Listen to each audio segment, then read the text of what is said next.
سلام حباباتي، ان شاء الله تكونوا كامله ملاح. نتوما تشوفوا في هذا الفيديو. اذا راكي تشوفي فيا الصباح نقول لك صباح الخير عليك، واذا راكي تشوفي فيا بالعشيه نقول لك مساء الخير عليكم. حباباتي كيما راكم تشوفوا في الفيديو اليوم جبت لكم مطلوع. على بالي كاين اللي راه عندها الخبره، يعني الكبارات عندهم خبره كبيره. لا بلاش نهضروا على هذا، خلينا نهضروا على المبتدئين. راه كاين هذا والجيل هذا وين باغي يتعلم. شوفي راني جبت لك اليوم طريقه سهله وبسيطه وفي 5 دقائق، ما تكرهيش كاع المطلوع. جربيه بهذه الطريقه واكتبي لي في التعليقات. صدقوني خفيف وقطن، تقولي كاع ما راكيش تاكلي.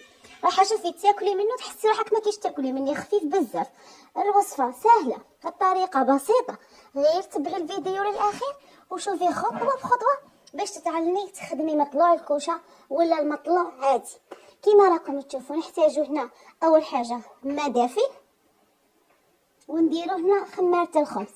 انا هنا دايره 2 مغارف كبار خمارة الخبز.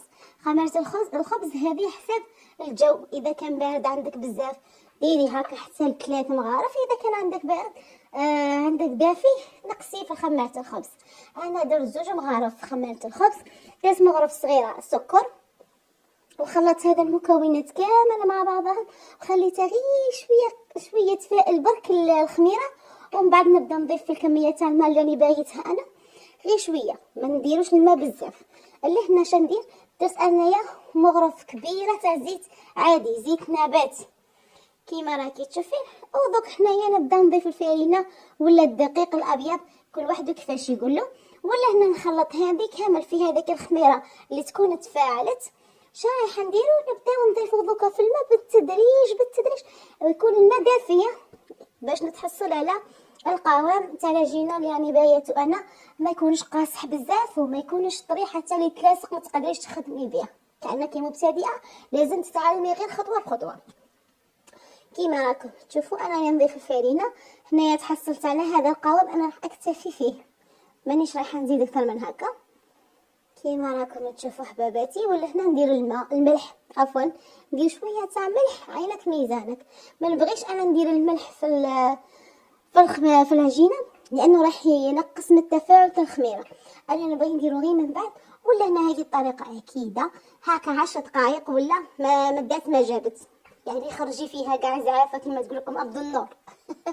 هذه هي حباباتي، نخلوها ترتاح بعد 10 دقائق ولا ونعاود نرجع ليها. انا كان عندي لهنا دقيق الابيض وهذاك الخبز ولا لا شابلور، ورايحه نقطعهم كل وحده، وتبغيها كبيره تبغيها صغيره يبقى اختياري.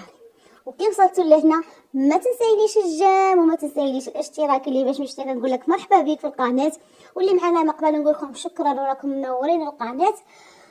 وهذه هي تعليق شباب للتحفيز. اذا كاين مشكل كتبوا لي في التعليقات، هكا نقدروا يعني نتواصلوا مع بعضنا في التعليقات.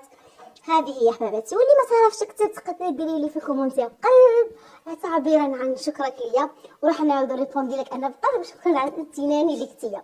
هذه هي كيما راكم تشوفوا. لهنا راني نخبز فيها ولا نحل فيها. انا لهنايا راني نحل فيها بيديا. تقدري دوكا نوريكم طريقه تحلي بها بيديك وطريقه تبغي بالحلال، يعني طريقه سهله يعني تقتصدي بها الوقت. هي في زوج ما يشدوش باليد، انا نبغي نخدم هكا ونبغي نخدم هكا. هذه هي كيما راكم تشوفوا حباباتي. ان شاء الله برك الفيديوهات ان شاء الله ما يكونوش برك مطوله لكم، لانه راني نحاول نقصر فيهم قد ما نقدر باه نوصل لكم الفكره كيما هي راني باغيتها انا وكيما باغيينها نتوما. هنا شوفوا نغطوها ونخلوها تخمر حتى يضاعف الحجم نتاعها. انا هنا من بعد ما نضاعف الحجم نتاعها شعلت لها الفرن ولا الكوشه من الفوق من الفوق ومن التحت، يعني من الفوق ومن الاسفل، وراني نطيب فيها. شوفوا كيفاش جدار بنينه، صدقوني خفيفه ريشه، اقسم بالله قطن تاكلي وتقولي مانيش ناكل. جربوها وكتبوا لي في التعليقات مش راح تندموا على هذه الطريقه. هذه هي.